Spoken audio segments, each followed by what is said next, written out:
Hey guys, it's your girl Nay. I'm here with a quick review on faux locks and everyone's question on whether you should use yarn or Molly hair to install this tutorial, and I'm here to help you guys. What I have in my hair right now is a yarn lock install I did myself. So I'm going to begin with the pros and cons of using yarn to achieve this hairstyle. First of all, you're going to want to use acrylic yarn. Please do not buy wool because your hair will hate you after.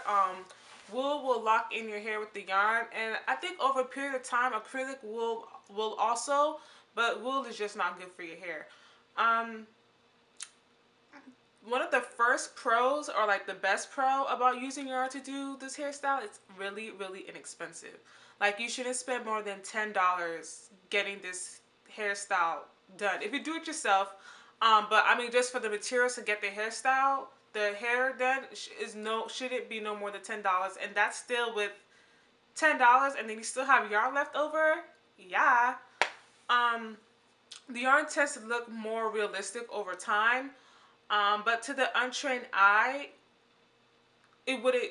They think these are like the real thing. Like, I just got approached by like two people today. Like, oh my god, how long have you been growing your hair? I'm like, girl, if you only knew. Another thing is yarn comes in a variety of colors than its kinky hair counterpart. Yarns come in blues, browns, purples, greens, pinks, any type of color that you want the yarn to come in, it's gonna be in. The kinky hair on the other side, it's limited in the colors that you can get if you're into color. Um, the cons, it's time consuming. Measuring out the yarn is the hardest part when doing this hairstyle, because what if you don't get the measurements right? It's a waste of yarn. And two, um, it can be time consuming, especially for those people who are not used to, measuring out the yarn. So this is, if you're a novice doing this, this is going to be your hardest parts of achieving this hairstyle. It can cause serious breakage if you don't moisturize your hair, but again, what protective hairstyle doesn't? You have to remember that your hair is being covered up by a thick wad of yarn, and you have to moisturize, which means about every 2 to 3 days you're putting a water-based moisturizer, you're sealing your ends, you're spritzing your hair, like you're doing what you need to do to moisturize your hair. It can easily collect lint and dirt, especially if you don't tie your hair. When I come home, I put my scarf on, so when I'm cooking or I'm doing anything, like the smells and like stuff won't get into my hair. It can smell like mildew if not washed properly. A lot of people have complained about their yarn smelling after they wash it. First of all, you don't need to be washing your yarn. I just don't think that's something you need to wash. I personally don't wash my yarn. But then again, that's a personal preference. I don't recommend it. If you're itching for a wash, I normally just spray some ACV all over my hair, and I'm good to go. My hair automatically stops itching. It gets that act right. But if you do want to wash it, I suggest you devoting an entire day, because the hair is going to be thick, it's going to be wet, it's going to need a day to dry, and for it not to have that smell to it, because most likely you're getting that mildew smell because the hair isn't properly dried. Another pro is that when you do wash it, they become softer. But I mean, I personally, these are as soft as I needed to get. So we're going to move on to the kinky Marley locks. The pros. The kinky hair already comes pre-stranded, so you don't have to worry about measuring it out and taking time out of doing your hairstyle to get the hair measured already, unlike the yarn, which is a plus.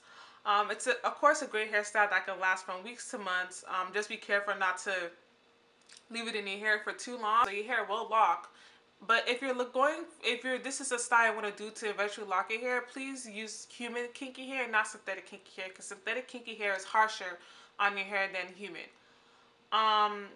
Like I said, it's great for those wanting to actually grow out locks but don't want to go through that awkward phase, because sometimes we just want to have those, we just want to wake up and have long locks. A lot of people don't want to have to go through the awkward phase of growing out their hair or whatever. The cons, it's way pricier than using yarn.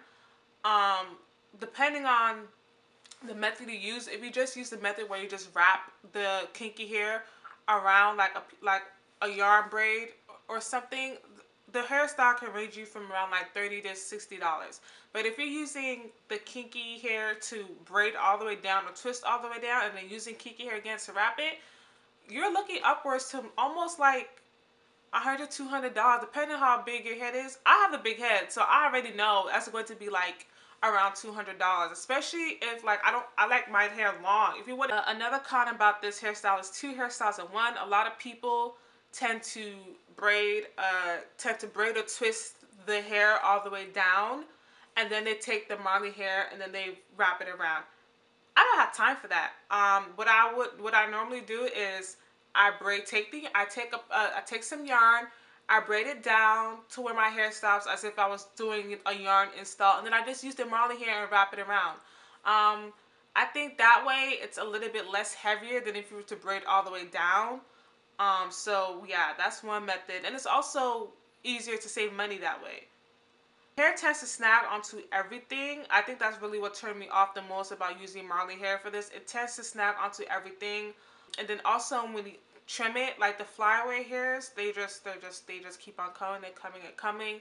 And it kind of, I guess, defeats the purpose. I mean, I guess locks aren't really supposed to be smooth, but I mean, I don't know. I didn't like that aspect of them. But that's, again, a personal preference. Some people love it about them. I mean, that's them. It can cause breakage if you do not properly moisturize your hair. Same thing as yarn locks or any other protective hairstyle. You can easily collect lint and anything else that can cling onto your hair, and it's harsher on your hair than yarn. You have to remember that this is synthetic hair. Synthetic hair is not good for your hair when left in for a long time or when not properly taken care of in conjunction with your hair. Yarn is more softer in nature, and it's not going to have those qualities of really breaking your hair like the synthetic hair is going to have. In terms of heaviness, I'm honestly not sure which is heavier. I honestly think it depends on how many strands per yarn or how many strands per Marley hair you use to achieve this hairstyle. If you're doing these tiny, most likely they're going to be heavy. If you're using more strands to like a tiny piece of hair, most likely it's going to be heavy. So you might, it's a little math involved in trying to determine how heavy they're going to be when you install them. These are not heavy at all. I use 4 strands per braid and 4 strands per wrap, and they're lightweight to me.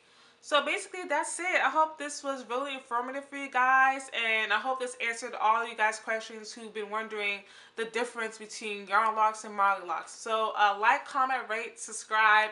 Thanks for watching, and stay tuned for more videos. Bye.